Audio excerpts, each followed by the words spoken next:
established. Are we going yet?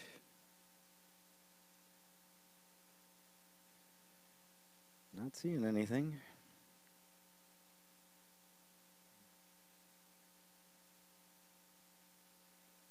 There we are. And it looks like we are live.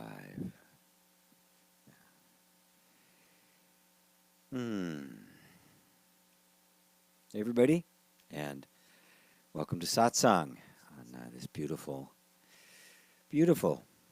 Sunday afternoon. As always, I am delighted when people give an hour or so of their time to devote to this kind of an inquiry, this kind of an important inquiry. The inquiry into the true nature of yourself, which is at the essence of everything. I mean, everything in our lives flows out of that sense of identity, the sense of self, the self-image that we have, and how close to the truth it is. You can't walk through life as if you are the mirror, because you're not the mirror. You are the original. And so to take some time out of your week to really explore it in depth, to ask the questions that are most meaningful to yourself and really to the entire world is truly a wonderful thing to do, a great gift you give to yourselves. So as we start into this phase of Satsang, I'm going to ask you to really ponder deeply the questions that you have. I mean, each week I get some questions that are really all about finding out who you really are and going free, and others that are just kind of really, well, Mooji calls them knowledge questions and freedom questions. And knowledge questions are great, and I can fill up a lot of knowledge. There's a lot of things that I know. But knowledge questions, you can tell are knowledge questions because they're not satisfying. There's a knowledge question doesn't have a sense of urgency behind it. It doesn't have a sense of, I really need to know the answer to this. Like my life depends upon it, you know. It's more like that would be really interesting, and I'd really like to understand how this works. And it just kind of feeds the normal view of what we have of things, even if it's a very bit of esoteric knowledge or a very important bit of knowledge. I'm really inviting people to ask the questions that are like kind of questions your life depends on. And if you had the answer to this question would change everything in your life for the better. Really think about it in those terms as you're searching your heart for what it is you really want to know today. And not necessarily from me. You want to know from the deepest part of you, from God, from truth, from wherever, right? We can post the question here, but the real answer comes from someplace very, very deep inside of you. So, hello, Brian in Virginia. The Manx Mix, hello from England. Judy is saying hi from Florida. I'll get it. I'll get it to this time. Jeroen from Holland. Brian is in Norfolk, Virginia. Sarah is here from France, right on the border of Germany. Is that right, Sarah? Chrissy is also in France. Dagang is in California. Isabella is... Hi, G. Thanks for yesterday. Nice to be here. And Isabella is in Norway right now. So thank you all for being here. And I'm sure more will be joining as the time goes on. So take a moment now and just ponder that. Look inside yourself for the real question you want answered. Just take a minute to do that. To put aside yesterday and actually everything that's happened up to about a second ago. And everything could happen in any moment in the future. Put aside your ambitions and your desires and the stuff you want to do and the stuff you want to accomplish and all the great things that you hope are going to happen in your life.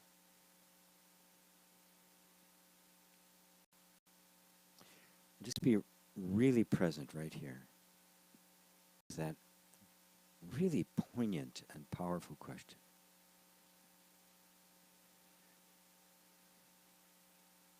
What is it I really, really want to know more than anything else?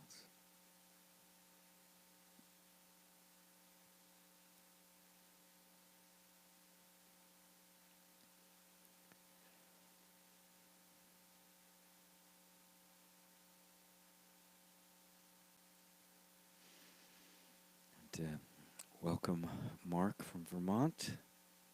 Welcome Anne, who's in Georgia.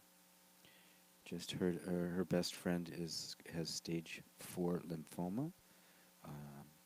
Prayers, please. Thank you. Everybody will be offering up their prayers and bearing your friend in mind as we go through Satsang today. Barbara from Sweden, the gang, has a question that has already arisen. Good. After realizing my true nature is pure consciousness, is there any principle to guide my day-to-day life?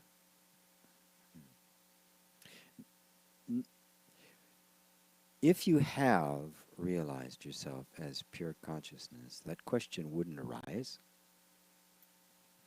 And so the better question for you would be, how do I actually go about realizing myself as pure consciousness? Because you see, pure consciousness doesn't have a strategy. It doesn't have a principle to guide its everyday activity. It is the principle that guides everyday activities. So that question, when I attain this, how will I act, or how should I act, what will guide my actions, is coming from the finite sense of the separate self that you are identified with. Now, you are not that finite separate self. You never have been, and you never will be. But you, which is pure consciousness, which are pure consciousness, you are, right? You are pure consciousness, has identified itself as a person. And so you're speaking now as if you were the person. Say, well, when I attain pure consciousness, well, what's speaking now if it's not pure consciousness? If there isn't consciousness speaking and hearing, then what else would it be? Something that's not consciousness? Some unconsciousness hearing or speaking? Is this microphone by my mouth hearing my words? Is it the sounds that are coming out and being broadcast to you? We just keep walking by the what is in fact the most obvious thing you can touch, and that is, you are always that consciousness. And the real question is, how do I consistently remind myself that that's where I am, and become really adept at seeing when I start identifying with what I'm not, with this mental image, this mental picture I have of myself, which is not who you are? That's a better question for you, Dagang. Believe me, as pure consciousness, which is what you actually are, the realization of that, you'll need no guidance whatsoever. Because you will just be in the flow of life. You will be the flow of life. And there'll be no sense of anything not in the flow of life, and no sense of something that isn't pure consciousness. And no need to reach for something beyond that to guide actions. You find that consciousness itself is the invisible hand that is guiding all the events of your life. Life is actually passing through you. You're not in it, it's in you. This is the big shift in perspective that takes place when you recognize yourself for who you really are. Does that help? Hope so. Bogdan, hi from Poland. Hi, Bogdan. Lipinski, did I say that correctly? Bill says, inquiry response. Is it truly possible for a committed human being to achieve sustained enlightenment in this current lifetime? The answer is yes. That's an easy. Yep, it is. Of course it is. I mean, think about it. We are attaining the realization of what we already are, which you already are. There. The full, infinite, enlightened, singular. That is what you are. That truth is breaking through this dream that is going on. But if you take the position of somebody in the dream trying to become enlightened, it's going to seem like it's a real chore. But the only reason the idea of enlightenment has even occurred to you is because the reality of it is bubbling up. Let go. Let go of thinking you are somebody trying to attain enlightenment, rather than you are experiencing the revelation of enlightenment, and you're experiencing it every moment. And then look for the evidence of it. Is there a moment ever when you are not consciousness? Even in deep sleep, when there's no content whatsoever, you're still aware. There's always awareness. Even if there's nothing to be aware of, or all the senses have been shut down, like under anesthesia or death, when the senses have been vacated, there is still sense of being, which is always there, which is the realization of the self. That is the self. You see, we think of ourselves as this human being that is searching for the self. Where's the self? And that when we get there, we will then be enlightened. But that entire picture that you're seeing, aren't you viewing every last bit of it? The one who's looking for enlightenment, and the idea of enlightenment, and the whole history of your life of searching for it, is not all of that being witnessed, seen, viewed from a particular point of view? And isn't that place of seeing always the same? That is the self, the true self.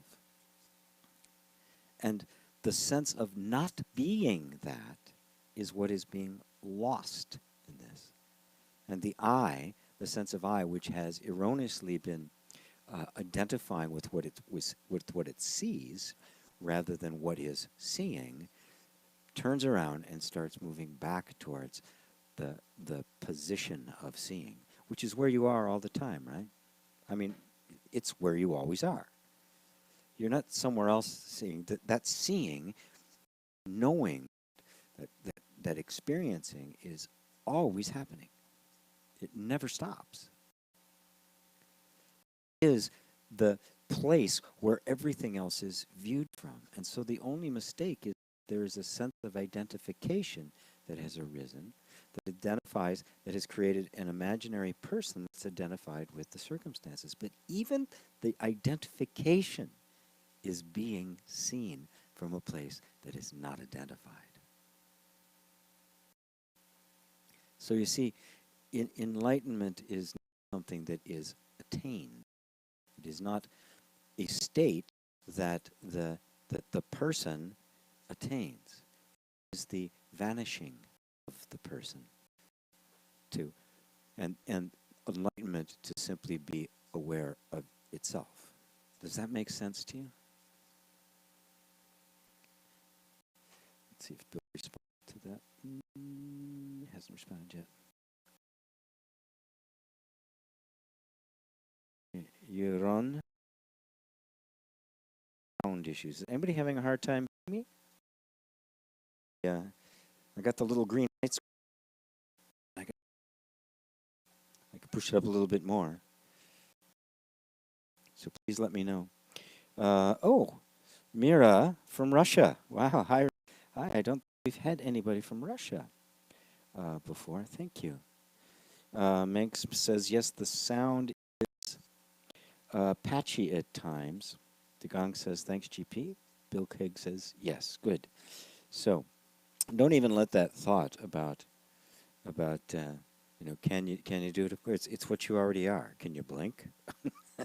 I mean, it really is that. It really is that simple, and it is simply a matter of just consistently shifting our attention and recognizing that it's just it's a habitual state of mind that is running, and its days are numbered because you've already seen through it.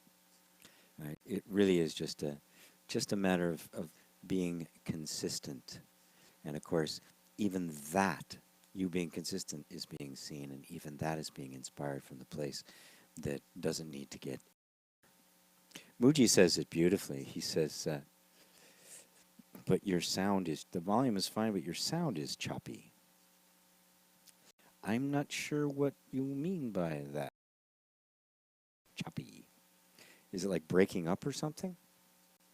Is there noise coming or something on it? Barbara says, yes, the sound is good. Bill says, sustained is the issue as current experience waffles between ego and awake. Just notice that you are aware of the waffling. You're aware of the ego, and you're aware of what you have identified as an awake state, right? You are what is seeing all of that, and it can't be seen. It's not a state. Did you follow that? Then it won't worry about whether the ego is there or the sense of a thing. It doesn't matter, right? Because you're what's viewing both of those, or both, and neither of those. You're in a completely different place. So you don't have to look for any kind of condition, any kind of state, any kind of feeling, any kind of stuff going on out here as evidence. It doesn't matter what's going on out here. You're not out there. You're the one. You are what is witnessing it. Oops. Please turn that back on. Sorry, somebody turned off one of my lights. Okay, let's see if we can get this sound fixed here. Almost like a wire connects and then doesn't. Yes, breaking up. Okay, hold on a second. Let's check the connectors here, because I got a lot of different connectors. Okay.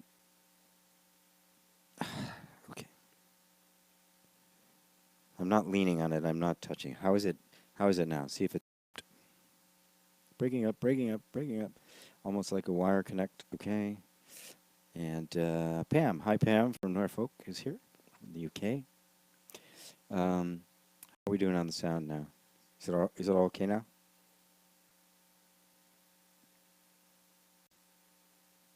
Oh, no, you can't hear me at all. Nobody's answering me. Sounds fine again. Thank you, Pat. Thanks, G. Very clear and inspiring as usual. Thank you, Bill. Good. Yeah, it's so subtle. It is just so subtle. But once you see it, it's just like, of course. Yeah. Our tendency in the spiritual things is to be constant. Our attention being constantly brought back to our experiencing, and because we've heard stories about awakening and enlightenment and stuff, we've got these ideas about seeing this incredibly this incredible peace, or these things begin to happen, or the waves part, or all of a sudden great things start happening in life, and so we start looking now for a certain set of things to be going on as evidence of the awakening. And of course, what we've just been done is been back into thinking that who you are depends upon the circumstances that are happening. So whether you're walking through hell or flying through heaven is irrelevant. If you get that, you realize it has nothing to do with what's happening out here.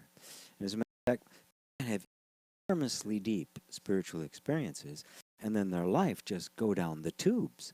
Everything just falls apart. All of a sudden it isn't Buddhist-like, because there is an energetic reaction to that level of insight, and the level of energy that's beginning to flow through the system.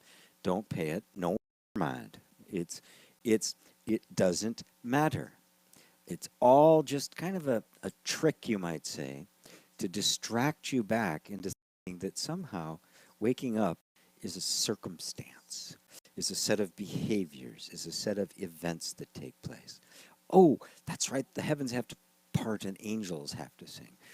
Absolutely not. It can be just the most quiet, uninteresting, totally ordinary thing you could possibly imagine. You just realize that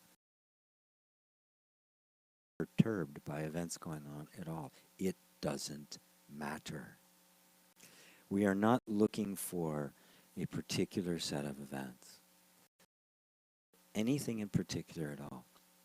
We want our sense of self to go to the place that is doing the seeing and not identified with what is seen.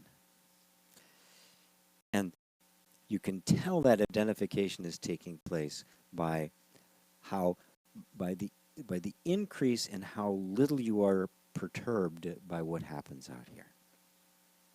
Because the self, what you really are, has no preference whatsoever for what it experiences.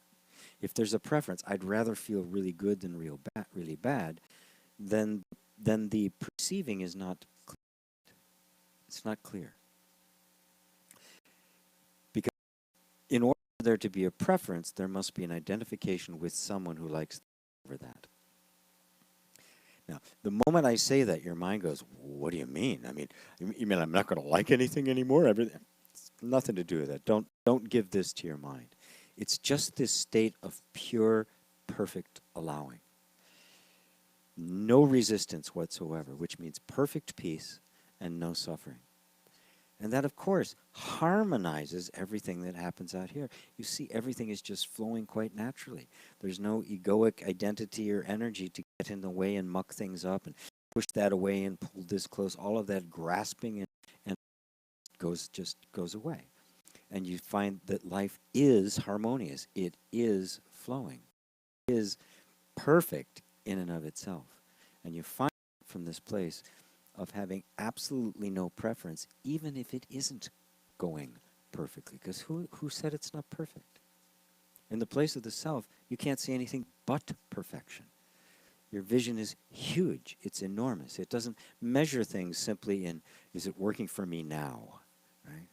I mean, we've all had experiences in our life that, that was the worst thing that ever happened to me, and a year later it's like, God, that was the best thing that ever happened to me. It's all just, nothing has intrinsic meaning. Right? Meaning is always contextual. And if you take the sense of a person out of the mix, now there's no meaning attached to anything. So everything gets to simply be what it is. And that's where you experience the sense of inner harmony. So it's just, you are that which is looking. You are always in the position of the one seeing. That is the position you are in. Are you ever not in the position of one seeing? I mean, really, just look at it. Are you ever not that? Are you ever somewhere else looking at yourself seeing, right? Or stepping outside of seeing and going, I can't see a thing. It's where you always are. It's a simple recognition. I'm always that. Always have been that. And from that point of recognition, all of the thoughts that have said you were something else become increasingly less interesting and increasingly less believable. They just kind of stop falling away because they don't get your attention anymore. Oh, that's not true. You know, it's like somebody accusing you of stealing their car. So, oh, that's not true. I mean, you wouldn't give it a second thought. And the same thing is true that, well, no, you really do get upset about these things. You just don't pay any attention. No, I don't. No. You do, but I don't. I'm good. Thanks. Oh, that's such an important, it's such an important thing. Still breaking up, still breaking up. Sound clear from South America. Um, hmm. Like Judy says, it's a wire that keeps getting disconnected. Is it still happening, folks? I can change the mic. Even worse now, longer breaks. Okay. All right. I'm going to give me 1 second. I'll just go grab another mic. What do you think? Is that a better idea? I have to get one of the mics that's in front of my face, though. So let me do that. Hold on.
Okay, how is this? Oops, that's very loud, isn't it?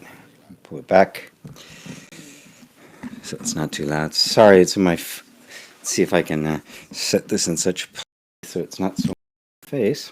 A little bit. Is that a better sound? Is it too loud?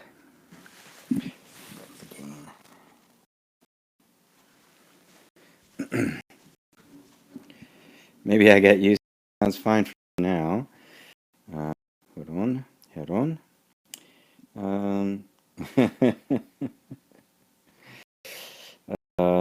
Even worse now. Longer breaks. Okay, how about now? Here, folks, I'm trying to make it work. I'll come over here now and then so you can see my face. Well, that's. I guess I gotta get a new adapter for that. It has the same problem, unfortunately.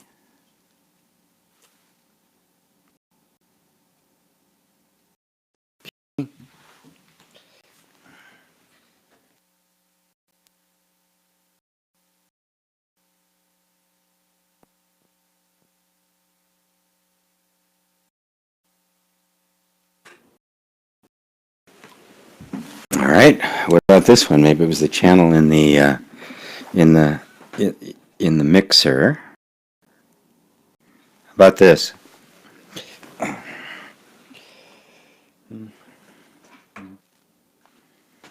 Hmm. Same, but different. It's a bit better so far. Okay.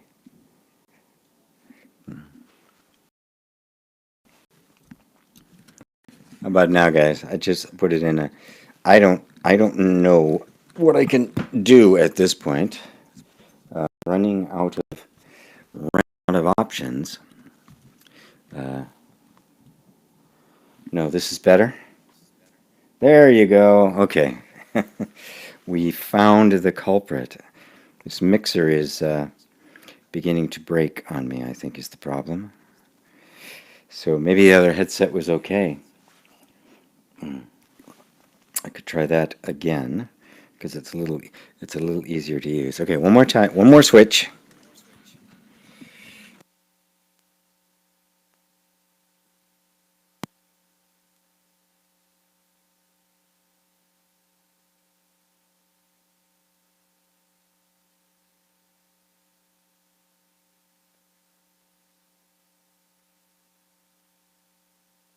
Mute off. How about now? We getting the problem now? This is better. I want to see your face. Well, thank you. Thank you. Okay. I think we're okay now, yeah? I'm not getting any of that buzz or that crackle. This is better. Sounds good. There you go. Okay. Can we get back to Satsang now? We have any more? We have any more questions? I do have a couple of email questions, if you guys are running short. But I do appreciate the questions I've got so far because I really like the questions that want to delve into the nature of our true being, because the nature of our true being is consciousness. It is so amazing when you begin to get that, and everything just becomes so much simpler, so much plainer, so much to the point. Life doesn't have to be a strategy anymore. We are all just suffering from the self-image that we have of ourselves, which is actually not who you are. And consciousness is boundless. It's endless. It has no limits. It's inexhaustible in its creations. It's you. It's what you are. Hiron, when applying the law of attraction, do you recommend working on one aspect of life at a time, or is it totally fine to work on multiple aspects at the same time? The way I approach that kind of thing is to try to go to the most fundamental. See, when you ask the question, should I focus on one thing at a time? You can see that the attention is on the thing and not on the internal energy that is wanting the thing and feeling separate from the thing. So while you would work on one thing, right? You don't want you don't want your energy diffused all over the place. But remember, the point of it is to become increasingly aware of the reality within you that is creating the experience that you call external to you, which in fact isn't external at all. It is a shift in your internal energy so that you are quite literally feeling the presence and energy of the thing that you're desiring. The more you do that, the less you'll be concerned about the object or goal you're desiring, because you're already fulfilling it energetically. And that energy is the stuff out of which the manifestation is made of. That's the substance out of which it's built. It is the misconception is that what we are seeking is in the object that is sought, and it isn't. I mentioned a little bit before, nothing has inherent meaning. Every bit of meaning of everything is projected on it by you.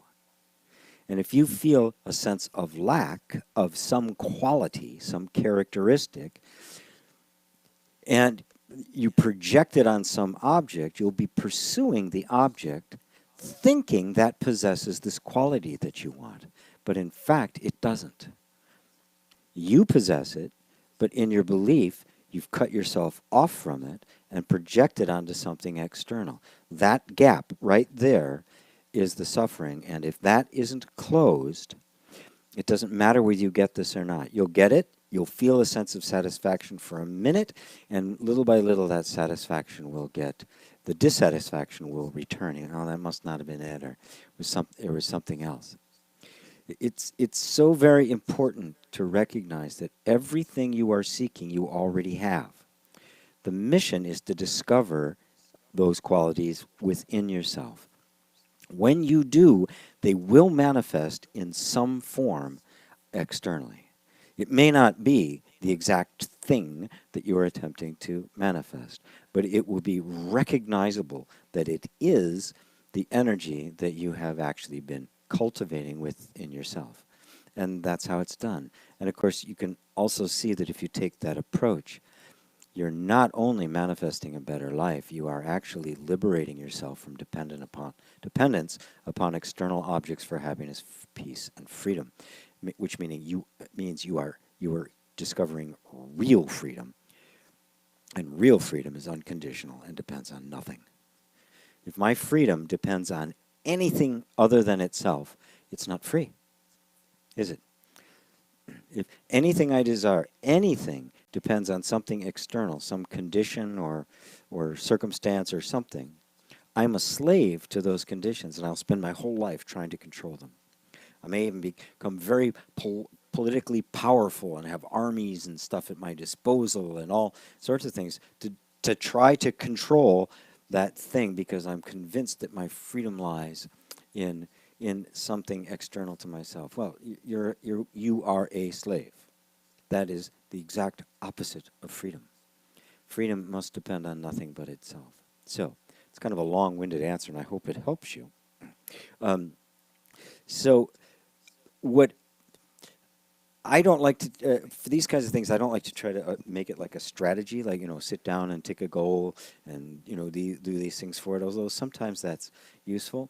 When something comes up that you want and you feel like you don't have it, right, that's immediately the time to start looking at it, looking at the object, and looking at the qualities that you want to receive from it, and then start cultivating those qualities within yourself. And when you start doing that, you'll find various kinds of blocks of beliefs and assumptions that say you can't have it, you don't, that's not right for you, you'll never have enough. You'll run into limiting beliefs and stuff.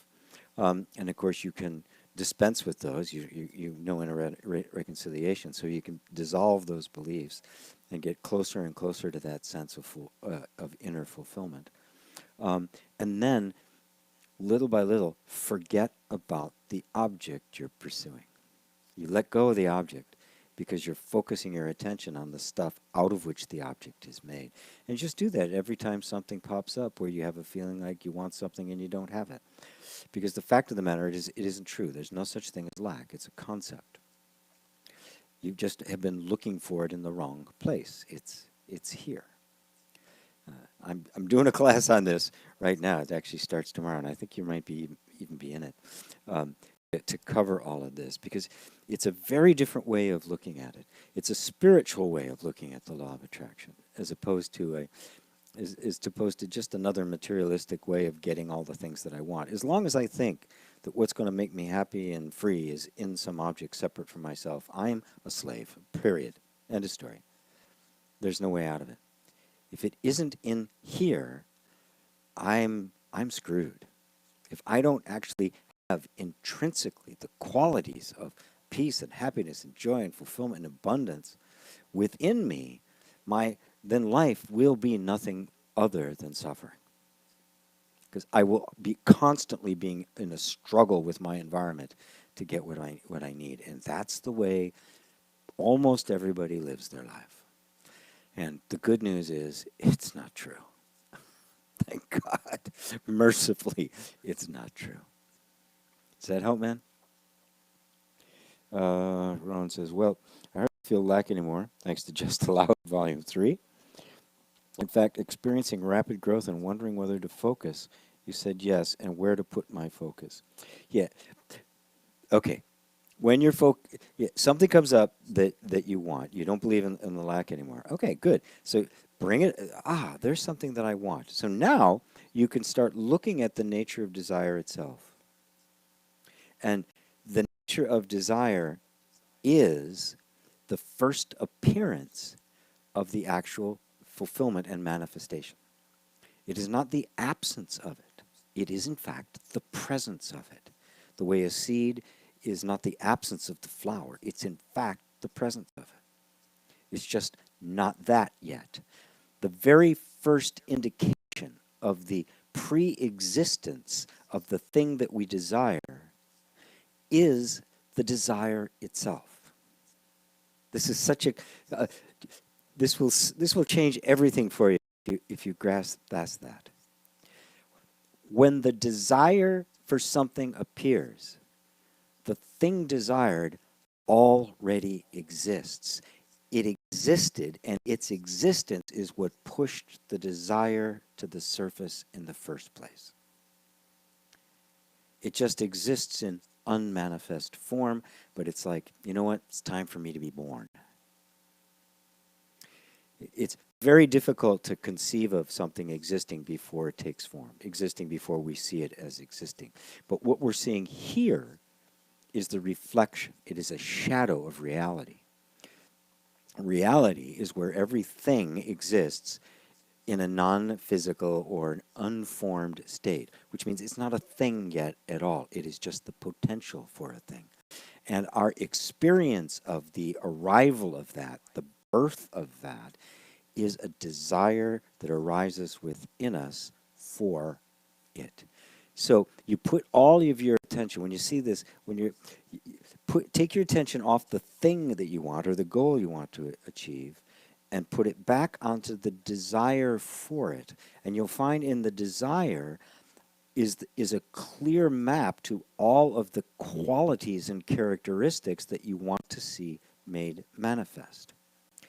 And as you discover those qualities, they will begin to intermix and mingle and all of that sort of, and take form. Just the way, the fertilized egg just starts to split and multiply and begins to take form. The thing that feeds it is the energy of the mother. In this case, the thing that feeds it is the energy of your attention. That is the womb in which every desire begins to expand and grow and eventually get to the point where it can be born. Is that clear? Let's see. Judy says, yay. very, very good. SS says, I always wonder, why is it that only some people awaken and the vast majority don't? SS, that's a really great question. Here's my suggestion to you. Wake up, and then let's talk about it. It's a hard thing to understand, but the fact of the matter is it is only from the unenlightened mind that it looks like there's unenlightened beings. The enlightened mind doesn't see any unenlightened beings. Those are all just images in the mind. Buddha made the most remarkable statement. He attained the ultimate perfect awakening. Simultaneously, all beings attain the ultimate perfect awakening. When you realize that you're not a separate self, you know that nobody is a separate self, and the idea of a separate self simply vanishes. You see it as just a thought. And there is no unenlightened being. They don't exist. They're only a thought.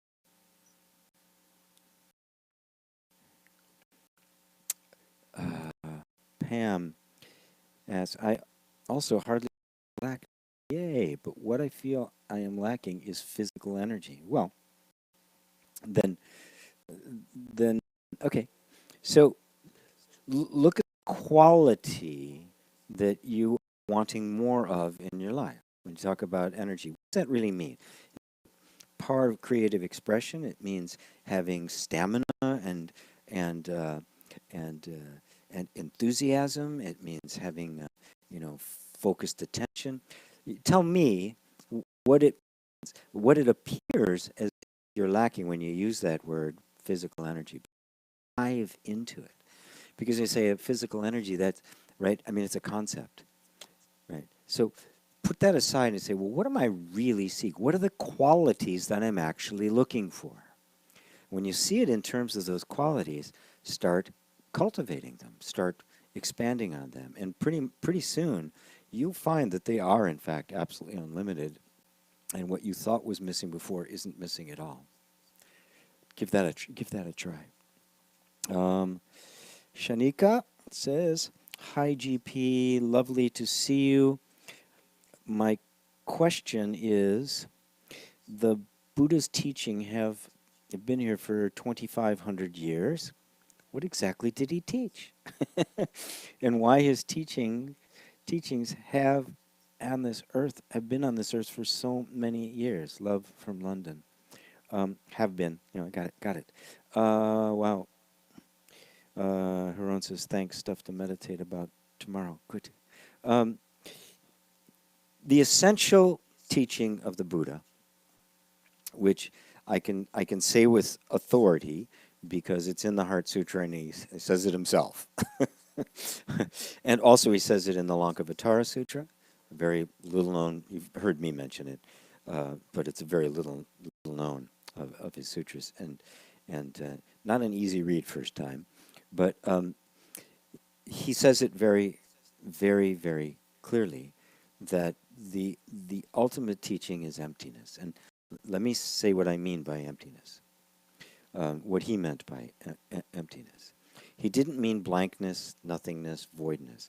He meant that when you see that every place we are investing our energy is empty of inherent meaning or significance or any energy whatsoever.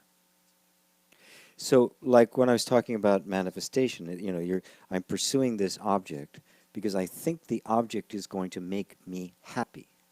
Now, to put those in Buddha's terms, the object I'm pursuing is empty of happiness. It is empty of meaning. It doesn't possess it. Happiness, I am that happiness, and I have projected it on some object which has convinced me that I don't have it, and so I feel the lack of it. The emptiness means that the object doesn't have it. It is empty of any kind of quality. It is empty of a self. It has no self-existence. It has no existence at all except the existence that I give it. Because I am also that emptiness in the sense that I am not a particular person. I am not somebody in particular. So I am not a thing, which says, if I was something, right? If discovering who you were meant, this is who I am, if there's any definition whatsoever, I'm limited, aren't I? I'm stuck here. I mean, if I am a particular thing, then I can't be anything other than that thing, which means spiritual growth, personal development, evolution, gaining of knowledge and skills would not be possible. You could not grow if you were something in particular. So that's what he means when he says there is no self. You are not a self. You are not a strictly defined thing. You are infinite existence.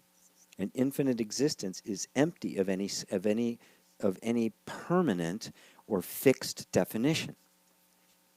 Is this getting clear? That's the essence of the Buddha's teaching. Everything flowed from there. To think otherwise is the cause of suffering.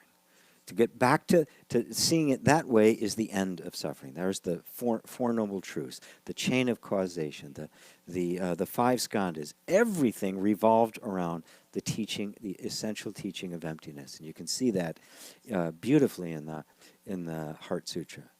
And for those of you who are going through inner reconciliation, the entire inner reconciliation training. The final chapter in it in level 3 is me spending 2 hours going over the Heart Sutra, which is kind of the essence of the entire deal. That is what the Buddha taught. And because of the utter truth of it, because it is the objective, changeless truth, it is still here 2,600 years later. And I'll tell you, I'm always amazed and humbled when I think I've got some great new insight, and then I read something like the Lankavatara Sutra, and I say, my God, he said this 2,600 years ago. Even the word projection that I use, projecting my energy onto something else, he used that exact word, that it's all a projection of the mind. That's all we're seeing is our own selves projected on some external object. And so he pretty much revealed the truth for all ages. We're not talking about we're we're not talking about just a sage here. We're talking about the Buddha. And Buddha simply means the awakened one with a capital O. The one awakening. His awakening was our awakening. It was kind of the portal opened, and it's never going to close again. Which is why it's still here, and it's still so powerful. And there's probably been no other tradition that has produced so consistently in awakened beings as the Buddhist traditions, especially the Zen tradition. So is that your question, Shanika? I think that's about as good as I can sum up the teachings of the Buddha, which is like totally nuts. I mean, it's just, the more I've dug into it, the more I just, oh my God, I'm just in awe. I just kind of collapse in reverence, if you know what I mean. And Shanika says, beautiful, thank you, thank you very much. Wow, I'm a little concerned now that the mic is going to make the whole thing suck. Are there any questions people didn't get? That the mic was the problem with the mic was too distracting, and that I need to answer again? I'd be happy to do that. Otherwise, I'm ready for some fresh questions. You guys have kind of slowed down, yeah. Which I think is actually kind of good, because it means that you're digging more deeply into your hearts and not letting your mind just turn this into a yet another quest for knowledge, right? Quests for knowledge, they always end up going kind of flat. Knowledge just doesn't, I think it was St. Paul that said, if I had knowledge and I could speak with the tongues of angels, it would still sound like a tinkling cymbal or sounding brass. But when the heart speaks, oh my God, you have to listen, because the heart is more than just love and compassion and sentimentality. It is power, because it is the living truth, not just the known truth. It is the truth that has been made flesh, the truth that is just sunk in to the center of us. Mira says, thank you, GP, for your wisdom and for teaching us. Mira Angel from Russia. Wow. You're so welcome. What a kind thing to say. I have to say, it always just really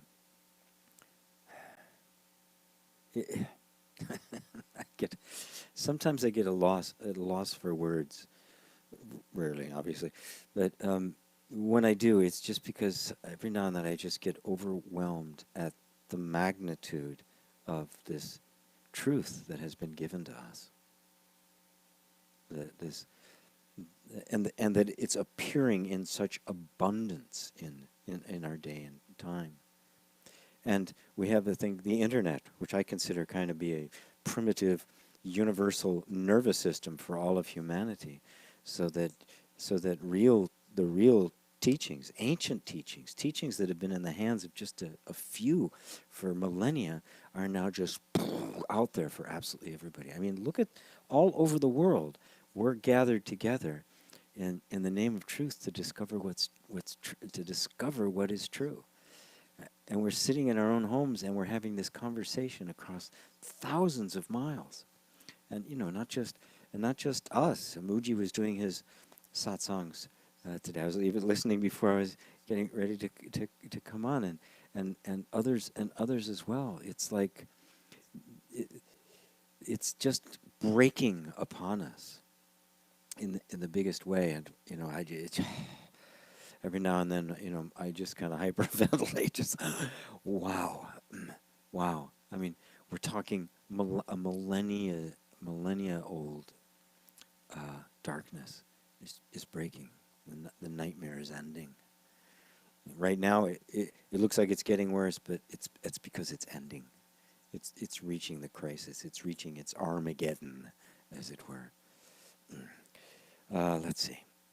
SS, do you have any techniques to ground the mind into the moment? Yeah, I do.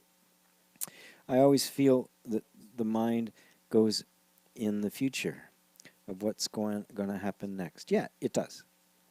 Or the past, what happened before.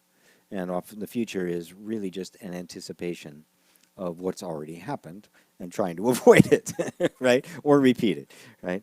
So yes, I can. It's actually very, very simple.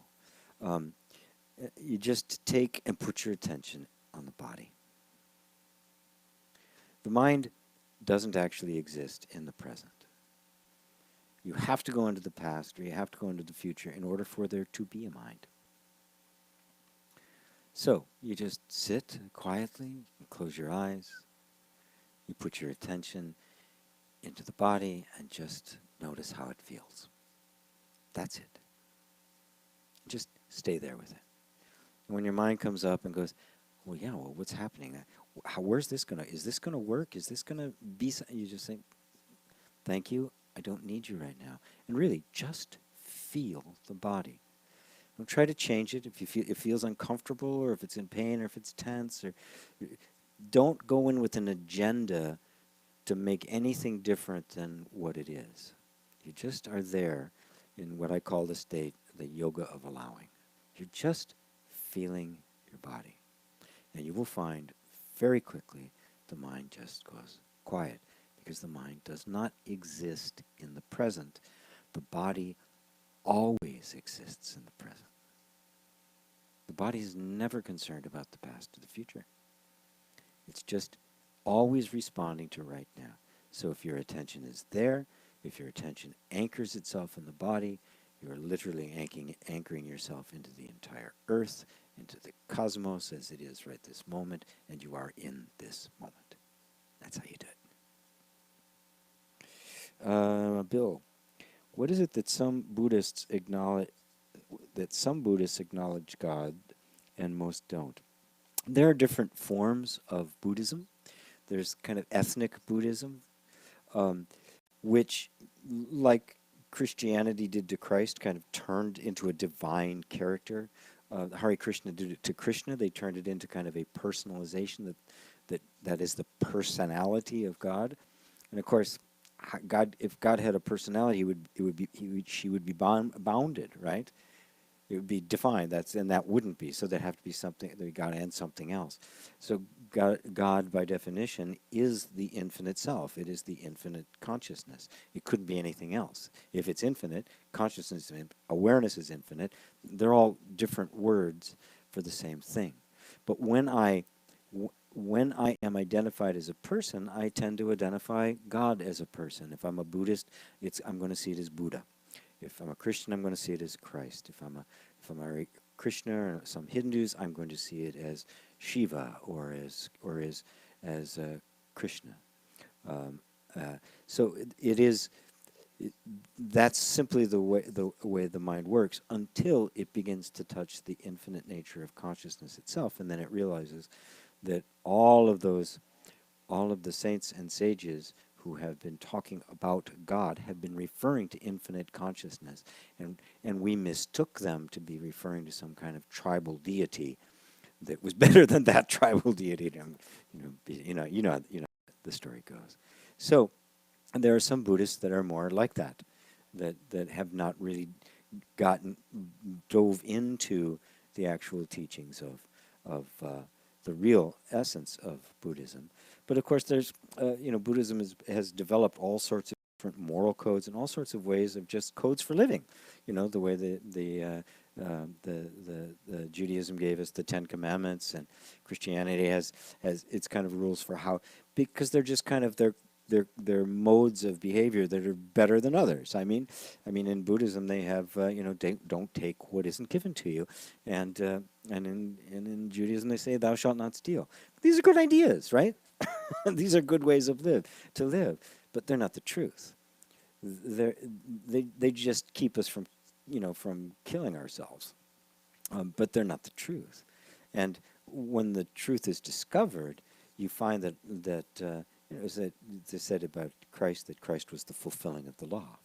That in that love, the idea of stealing wouldn't even occur to you, of lusting after your neighbor, of bearing false witness, of worshiping many gods. It simply wouldn't occur to you. So all of those get fulfilled in what Christ said, the two commandments: love God and thy neighbor as thyself. Pretty simple. So that's how it happened, and it happens in almost every kind of religious thing, and it's just kind of part of the maturing of the human being. Richard, hello, Richard. Would you talk a little bit about grace and how it assists us in our quests? More and more I feel I'm not alone in this. Many thanks. I'm so glad, because you're not.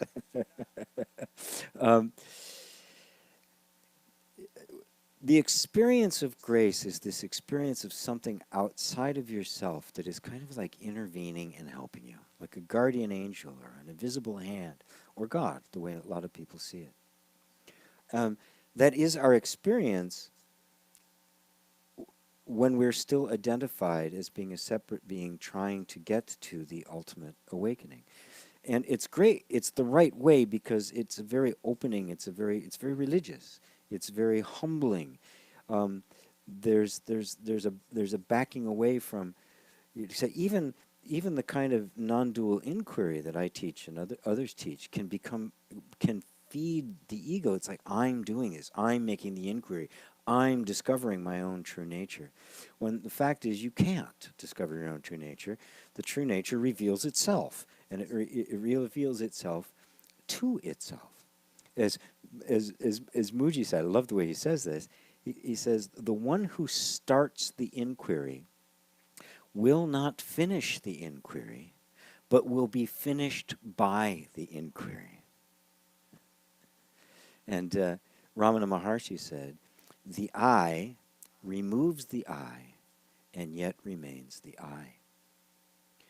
Our experience of that as grace is a deeply emotional, very rich. It feels like we're not alone.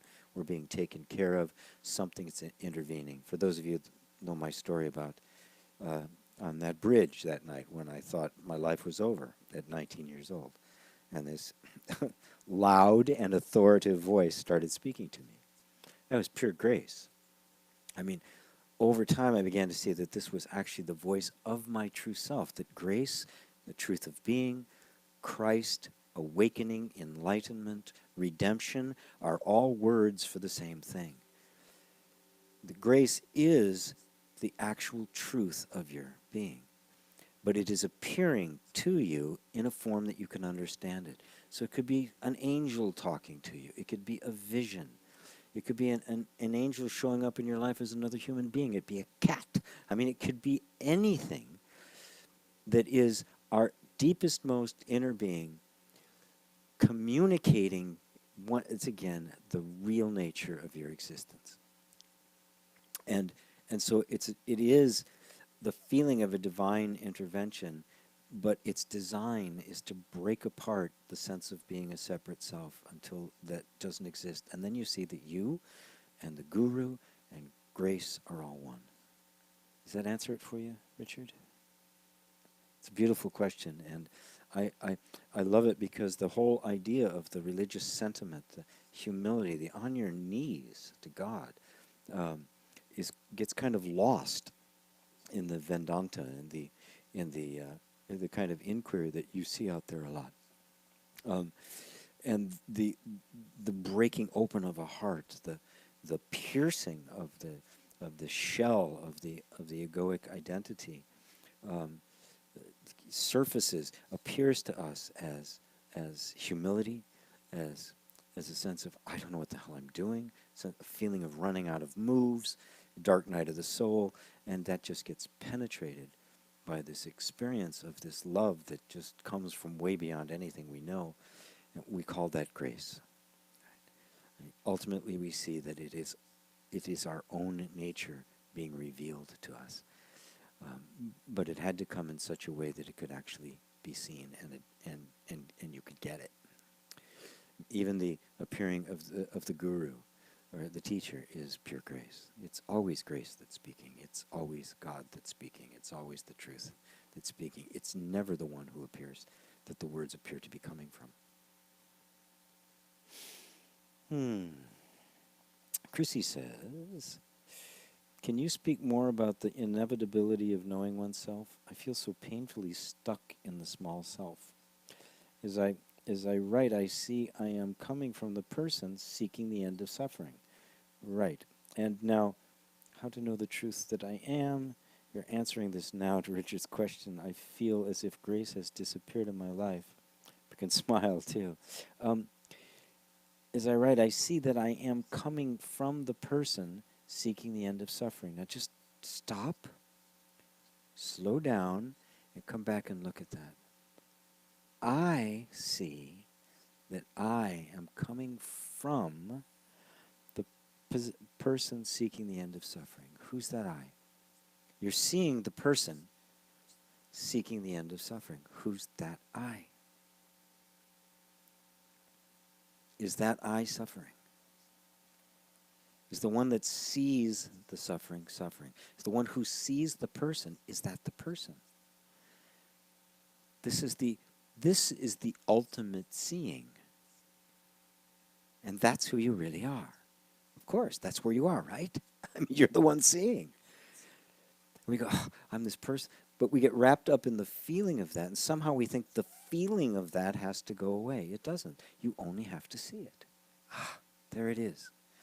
That is the nervous system acting and feeling as if it is a person seeking the end of suffering. And all of it is being seen from the suffering-free place. The place that you are. The place that is you. And the seeing of that is grace. Right. That's right. I'm not the person seeking suffering. That's just the pattern that's acting itself out. And I can withdraw my attention from it, and it'll have no more power over me. Getting it? Joe F. says, is the person, ego, individual really capable of doing anything? No. No. No, it isn't. You'll find that all it is a bunch of reactive patterns in the nervous system that we have imagined are a person. So no, there is no person. There is no ego. Where the other one you used there? There is no individual entity. There's individual form, of course. My form's different than your form, right? But they're not a different entity. They're all coming from the same place. They all have the same consciousness, the same source, the same, and made of the same energy, right? So there's no individual self. So there is no person. They don't do anything. I've used this example before at the circus. Well, the trapeze guys are doing their death-defying, some death-defying feat. The crowd starts to cheer, and the clowns run out and take the bow. Stephen Colbert used to do that too, when he'd invite a guest in the audience, and he'd start taking the bow. Right? That's the ego, right?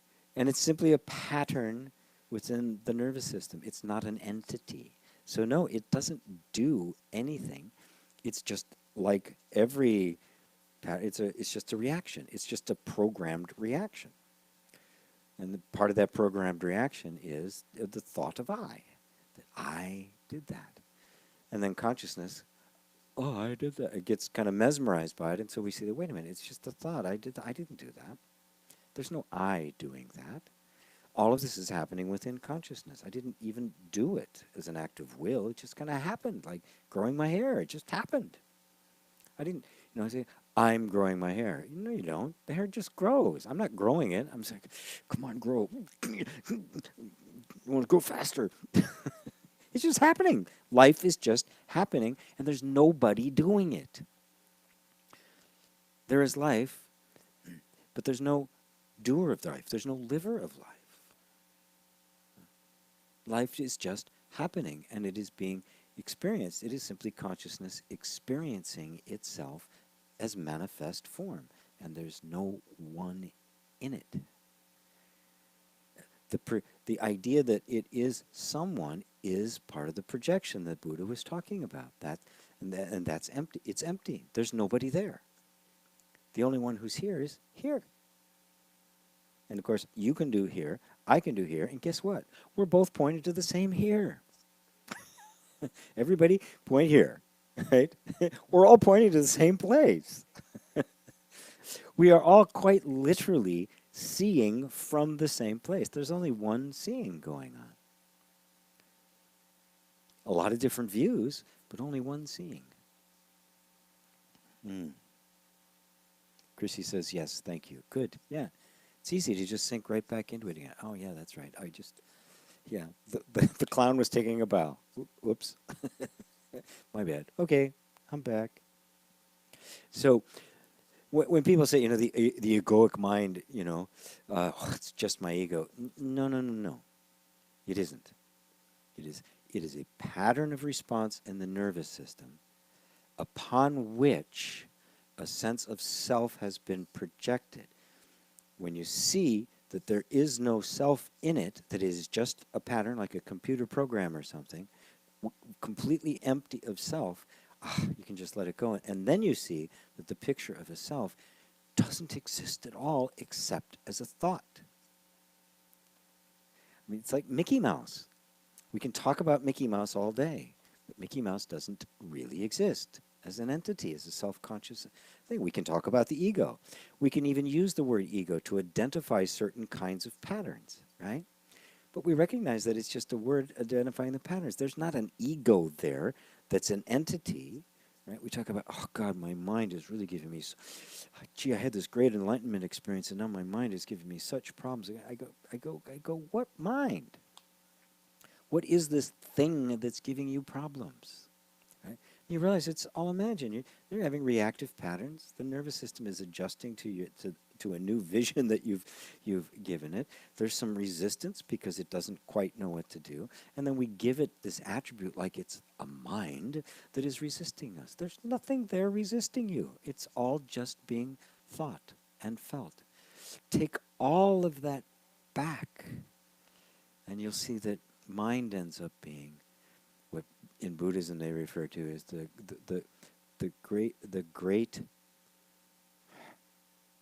great perfect mirror mind. The mind purified from a sense of self. See, that mind is empty. You have the universe. Because everything you're looking at is mind. Mind is the creative power. And when mind has been purified, you see mind and the self are one and the same. Does that make sense, folks? K. Scott. Hi, GP. That pattern of responses in the nervous system is that feeling of contraction that is felt. Well, it's actually everything that's felt.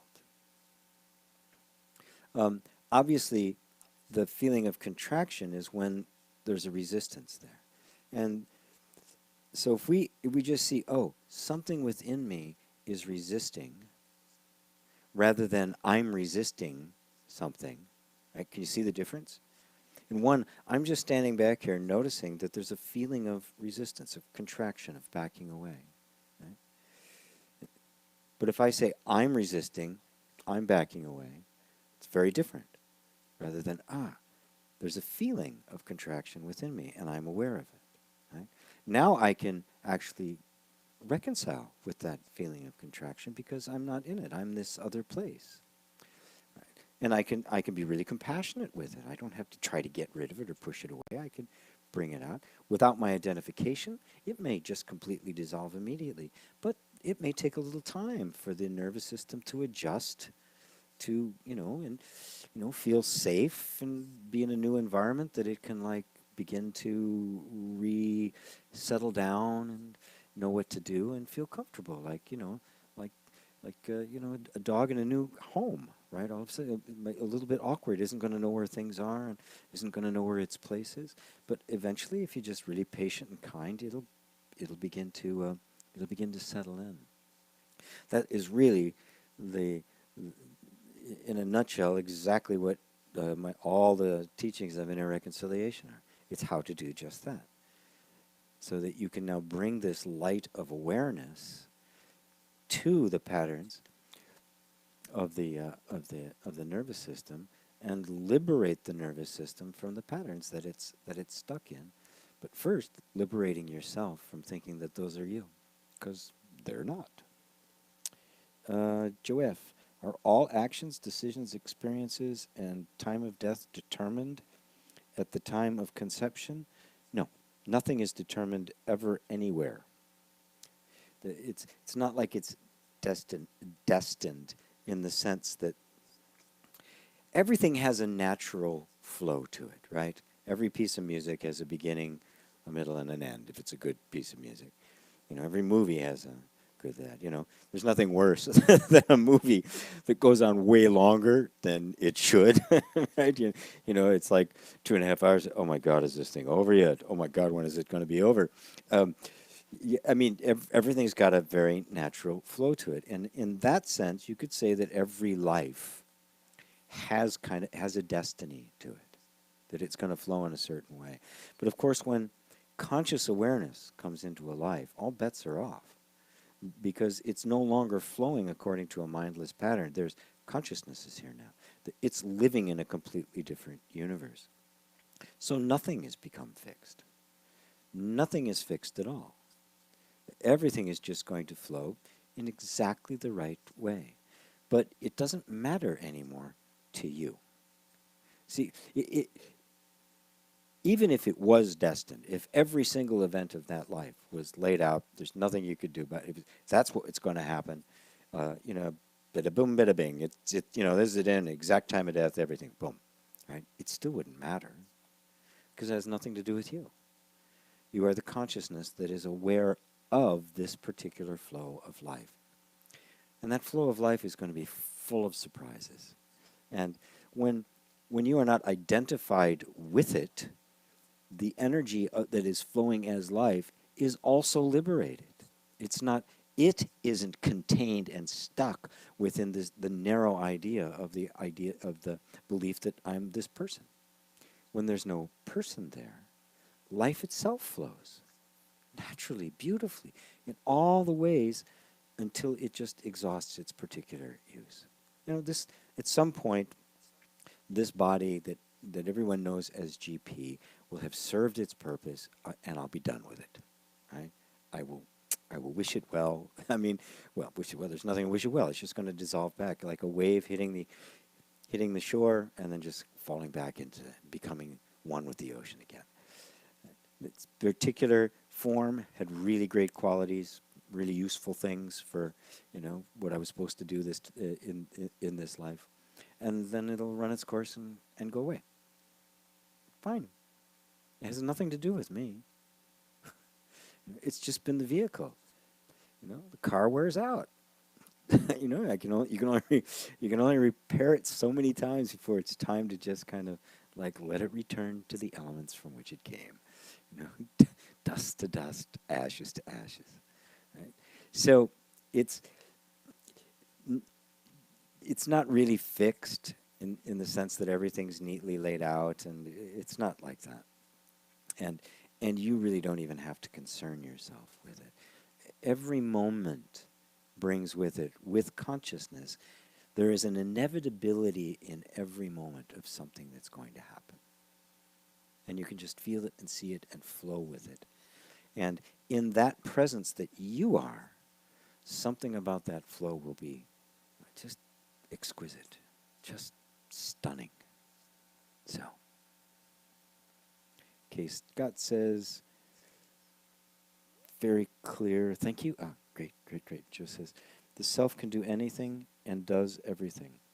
Yes, but the self doesn't act. The sense of choice and decision and will and doing is something that's inherent in the belief of the person. The self doesn't do like an act of will. It does the manifest universe because of the nature of the self itself, not as like a conscious choice that it makes. Oh, I think I'll make a universe. Because even when you say that, I think I'll make, by that time, the thought already exists, right? And of course, with the self, the moment it exists, it's real. Right? So where's it coming from? It's just spontaneously arising out of the nature of the self itself. The nature of the consciousness is what we might call mind, self-awareness. The self is conscious of the self, and the self-image that it holds is the universe. You follow that? The universe is God thinking about herself, pondering her own nature, which is, of course, not an act of will or choice. It is simply the nature of the self to ponder the self, to know the self, because the nature of the self is knowing. Am I getting ahead of you here? Because it's pretty subtle. It's pretty deep. Is everybody following that? Please, I don't want to leave anybody behind.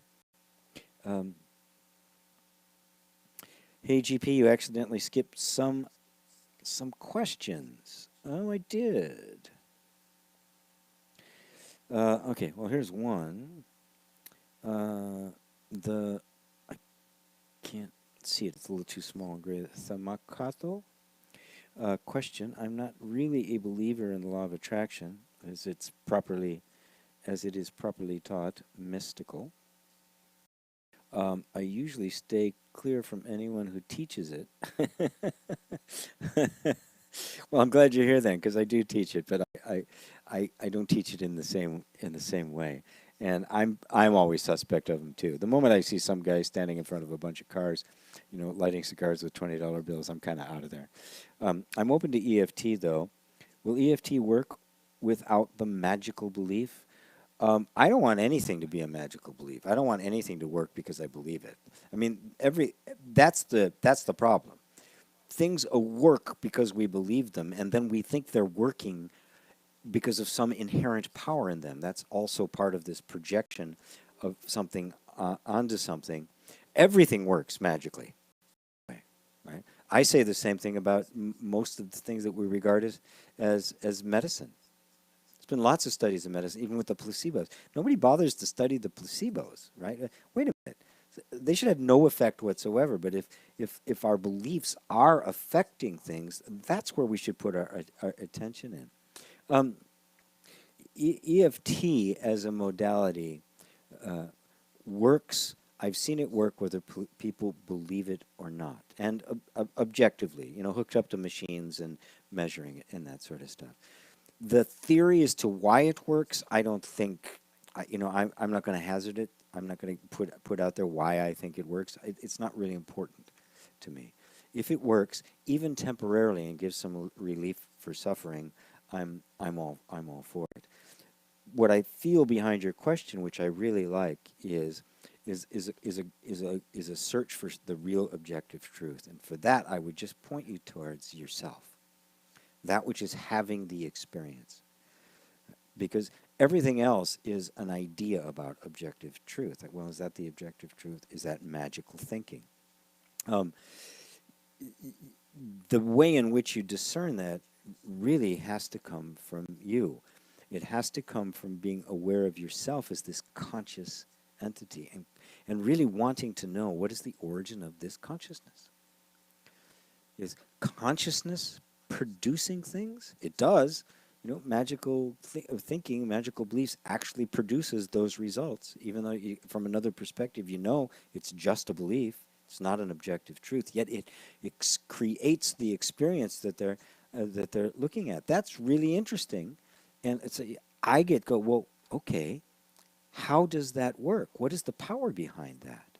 And can we find some absolute, objective, trustworthy truth there that is beyond belief? And so even that now can be brought into this deep inquiry to look at the nature of consciousness and the nature of our experience. Was it a material universe that evolved to the point where or I'm experiencing consciousness, well then this consciousness, of course, is temporary. It's flawed. It's going to only have the characteristics of the substance out of which it's made. Or can I look at my direct experience as consciousness, because that's the only thing I know is consciousness, and come to a very different conclusion about the nature of the universe? I hope I'm getting to what I think the question is behind your question, because it's really good, and I hope you pursue it to the nth degree, to get to that which works, not because of our belief in it, but because it's true. And of course, that's the scientific pursuit. But to me, that's also the deepest spiritual truth. I want to know what's true because it's true, not simply because I believe it's true. I'm not just looking for something to give me a better effect. I really want to know what's true. Joe F. says, hey, GP. Oh, let's see. If I skipped anybody's question, can you like copy it and paste it back in again? Because I may have missed some things here. Oh, yeah, there's one. Also from Joe F. At any time, all manifestation is perfect. Could you elaborate? Oh, yeah, there is some I missed. I think I found them here, Joe. Well, I say it's perfect because it's happening, right? That's how I have to approach it. Because if I say, well, it shouldn't be happening, I'd have to, well, okay, what's the criteria by which I'm saying this should be happening, this shouldn't happen, this is perfect, this isn't perfect? The only thing I have to go by is the fact that it's happening. Now, I may have other preferences for it. And I may even try to wrap some nice reframe around it and say, well, it'll turn out good in the end, and then I'll see that it is perfect. And then I see the whole perfect, imperfect thing is just something I made up. Right? So is it perfect? Is it imperfect? I can't say. The only thing I have for absolute certain is that it is happening. I have to start there. My direct experience, this is happening. That's the only definition I can possibly use for what's perfect. So I would say, yes, everything is perfect just as it is, because it is. It's supposed to be happening, and I know it's supposed to be happening because it's happening. Or to quote Nisargadatta, he says, destiny is what happens. This is happening. That's all I have to go by. Take away all my ideas or any preference of anything else. Even take away the definition of perfect. Who even throw perfect out? Who cares? Perfect, not perfect? I don't know. But it is. There it is. It's happening. Does that help get you closer to it? We're just being with what is, and taking that as the basis for drawing our conclusions, not having some conclusion and then trying to impose it upon what's actually happening, right? This is not our ideas about what it should be. And if we take that point of view, we drop the resistance. We just kind of, okay, this is it. I'm down with it. This is the way, I guess this way it's supposed to be, because this is the way it is. I hope that's a satisfying answer. K. Scott says, hi, GP, the pattern of responses in the nerve... Oh, contraction, I got to that. Anything does... hey, GP, accidentally skip... Oh, would it be accurate to say, for example, the thing that created the tree wants to view it from a point of ignorance? Yeah. You could say it as a point of not knowing, of self-discovery. Right? The infinite nature of the self means the infinite nature of unfolding self-knowledge. So it's always going to be delighted with what it's seeing about itself, and what it's seeing about itself is always new. Because it's not something, right? It's not fixed. But things come and go. Different ideas and views come and go, right? So and they never repeat. So the self is always delighted because it's always seeing itself anew. You are always delighted because you're always seeing the reality anew, afresh. Because the expression of you is always changing, and yet it's always expressing the same essential entity.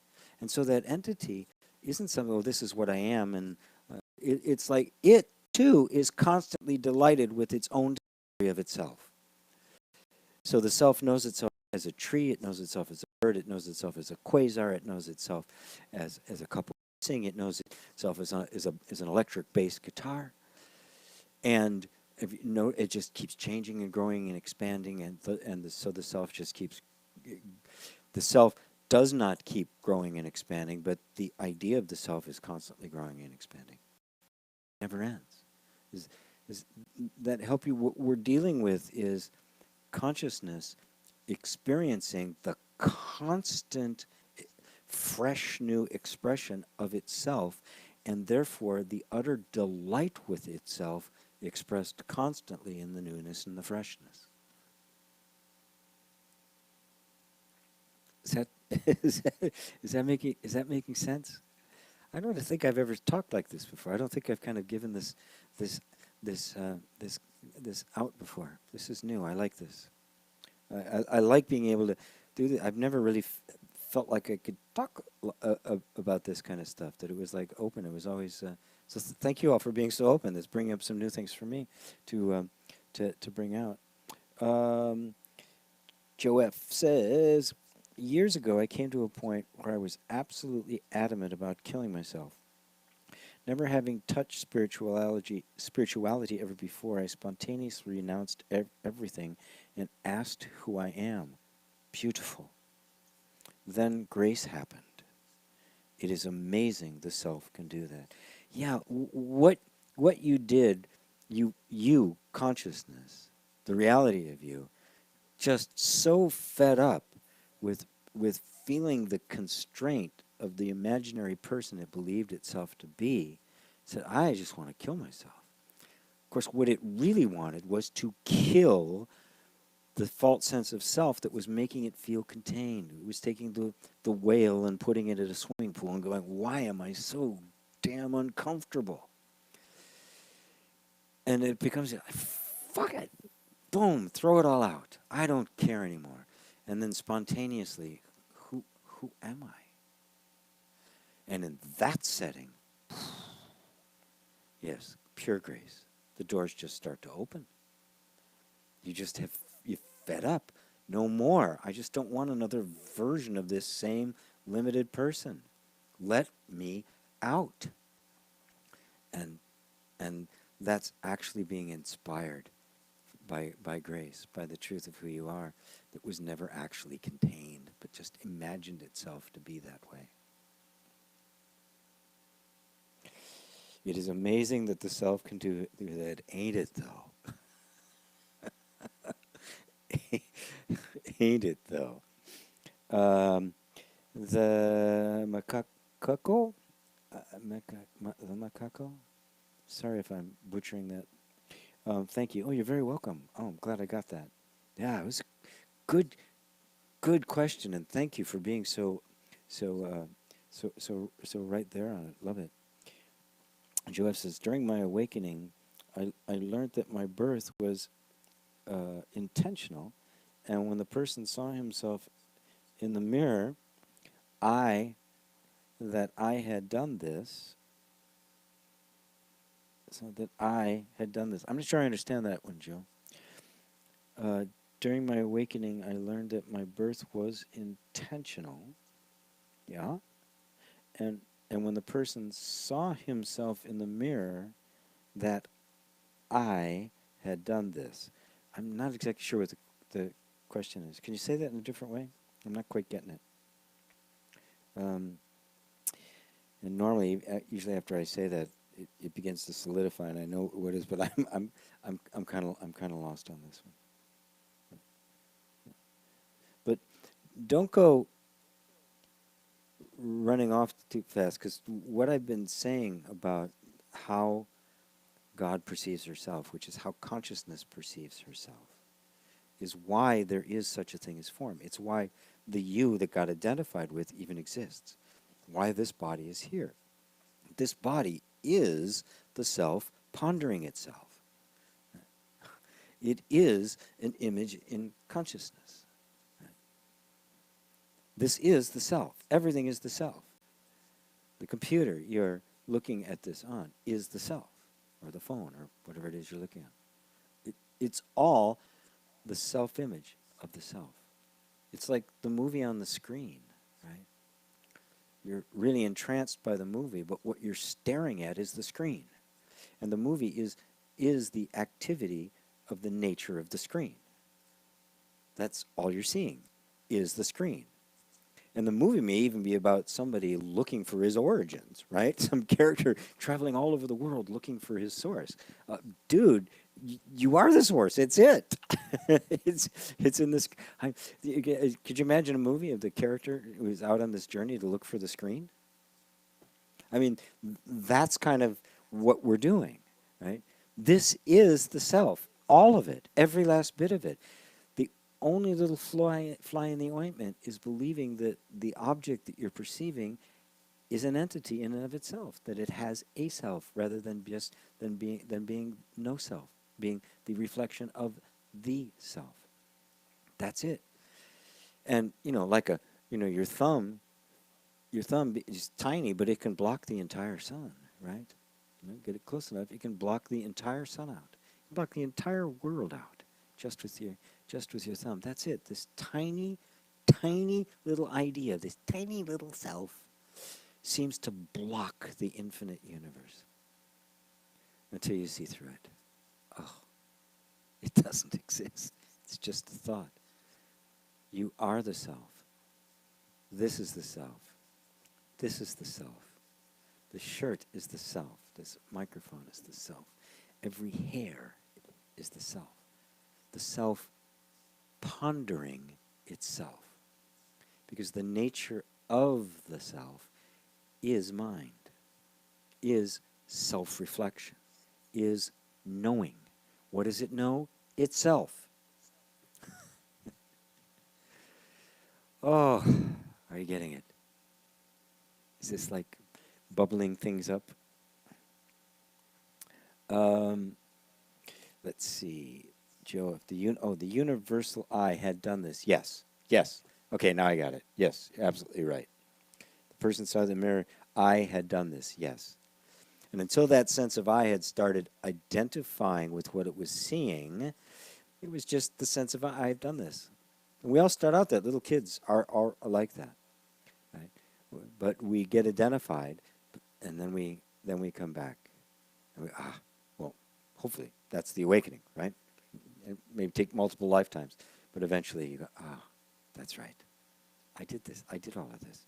I didn't do it like an action. It arose from me spontaneously because that's my nature. I do stuff like that. Joab says H. Okay. What is your opinion of affirmations? Affirmations are useful, right? Again, we're working on different levels. At the level of, say, like the law of attraction or something like that. It's clear that I feel better when the focus of my attention is on things that are happier and more awakened and more compassionate and loving and fun and prosperous, right? When my thoughts go towards things that are kind of, that are ugly and dark and nasty, my feelings are going to follow. I mean, it only makes sense that we'd want to put our attention on the things that matter and that make us feel better. And of course, the better we feel, the better we interact with life, and the better things are going to go for us, right? And the more things we're going to see, the more expansive our view is. We really are constricting our view all the time. So on one level, I would teach, and I do teach, when I teach law of manifestation kinds of stuff, is focus your attention on what makes you feel good. It just makes sense. And it will be a different kind of energy and a different kind of experience. It's not the truth of being. It's not the ultimate. You have to take a step back and see, well, how is it? Who is it that is seeing both the dreadful thoughts and the happy thoughts? Who is it that's actually capable of taking the attention and moving it from here over to here and getting to know that? But sometimes I can't get somebody to that place where they can see that. So instead, okay, let's focus your attention someplace where it's going to actually make your life feel better. Duh! It makes perfect sense. And then an opening can take place. And little by little, the opening gets bigger and bigger until finally it becomes less and less about the stuff, less and less, and more about how the whole process is happening, and a deeper curiosity about the nature of existence opens up, and eventually somebody gets ready for satsang, right? For this kind of inquiry. So I highly recommend affirmations. I use them in inner reconciliation so that I can show you all the resistance you have to making them. So that if I make an affirmation and and something inside of me is kind of resisting and pushing away, I say, okay, good. Now let's take the attention off of your affirmation and let's put it on the part of you that doesn't actually like that affirmation. And then we begin to resolve our own inner conflicts within ourselves. And start to make friends with. The problem with affirmations, the way they're taught, is there's kind of this dogged thing that I got to say it over and over and over again, trying to push negative feelings away that come up when we say the affirmation. In inner reconciliation, I do exactly the opposite. I take the tension and I put it on to the inner resistance. Let's resolve that conflict with ourselves. And that's a very compassionate, gentle thing to do. And suddenly, two things happen. One is, part of you, which has been denied and suppressed and pushed away, it gets to breathe. It gets to live. All of a sudden, it's invited back to the party again, instead of being, the red-haired stepchild. It's allowed to come back in. And the other thing that happens is we very naturally, without even knowing it, step into a third position of not being identified with one thing or the other. So when I'm really identified with the thing that I'm affirming, any inner resistance I feel, I'm going to characterize as the enemy, and I'm going to want to push it away.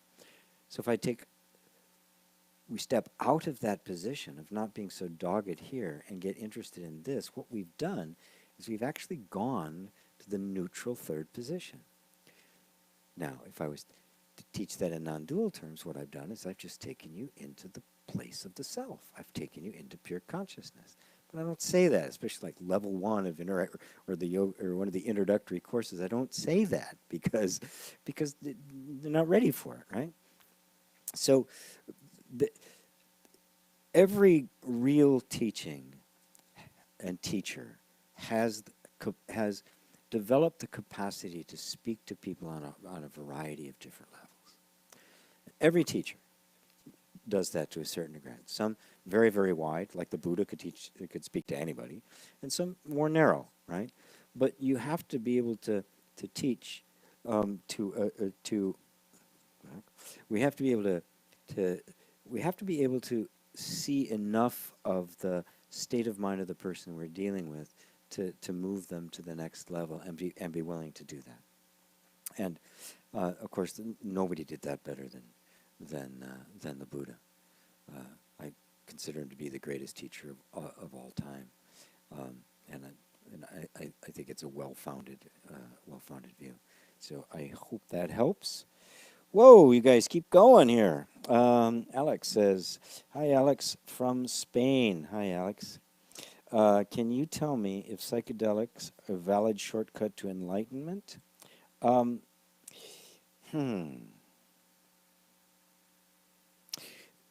Not a valid shortcut to enlightenment, because enlightenment requires a looking at the self. It is a valid shortcut to emotional clearing and to getting at dark spots of ourselves that have been hard to get to before. There are ways of opening up and kind of breaking down barriers. As long as it's done not recreationally, and it's done in under the guidance of a real shaman or facilitator of some sort, so that there's somebody there to help you through, because what it is temporarily blocks, very solid blocks that the nervous system put in place to hide particular information, come down.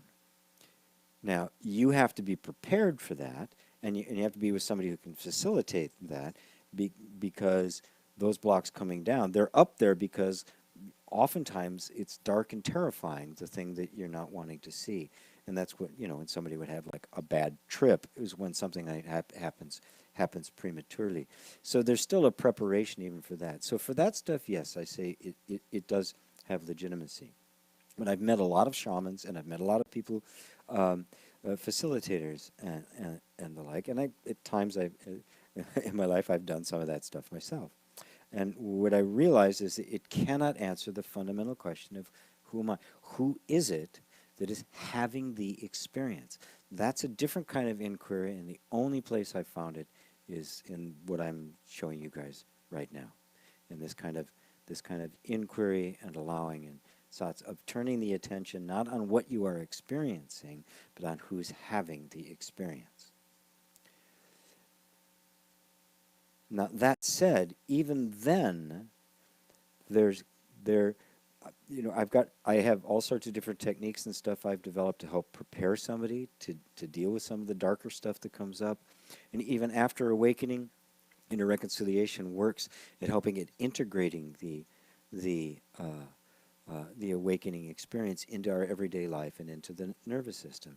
And on that level, it's very likely that that those kinds of things could, in fact, assist at kind of helping clear out the energy and letting a new energy flow. I mean, that's what it's for. So put the right kind of stock in it, and never let it become recreational, and never let it become a habit. That would be my final advice on that. Again, let's see, Joe said, Alex Duncan, I would say that at the beginning, they're good tools for a short time. One of my awakening happened due to consuming shrooms. But it really was the self who made the person consume them. Yeah, that's a good point, Joe. Yeah, even being drawn to them is just another means that the self has to reawaken itself, right? Yeah, right. It's not the ultimate, by any stretch, but it is, under the right guidance. It can be a helpful assist, a helpful leg up. I attempted to try them again afterwards, but there was only the pleasure, not the realization. Then I lost interest. Very good. Yeah, he went through a natural flow. Excellent, Joe. Thank you. And then the makoka. You answered the question perfectly. Thank you so much. Good. Good, and thank you again for that. All right, questions have seemed to slow down. It is going on 6 o'clock, 10 to, 6 o'clock here. So going on 2 hours. I hope I got to all the questions. I hope it wasn't too bad when we had the mic issues going on. So I think it's time to wrap it up for today.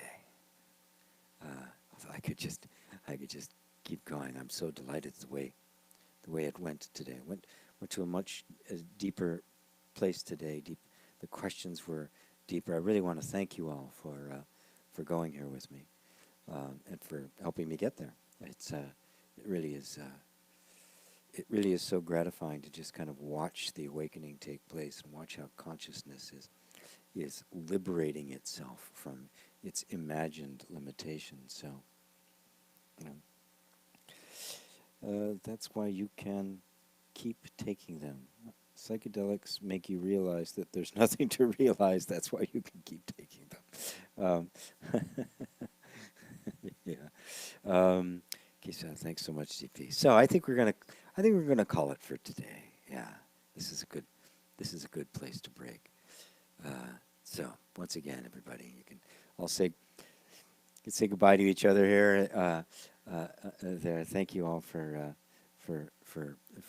being here. Thank you for listening. Thank you for your depth. Thank you for the contributions you're making to the awakening of consciousness. It's a funny paradox because we are simultaneously the awakening happening, and we're also the catalyst that is causing the awakening.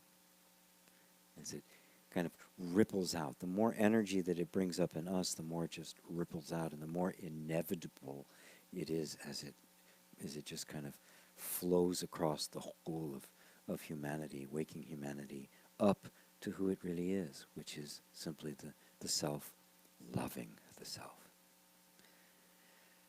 Thank you all. I love you all. Namaste.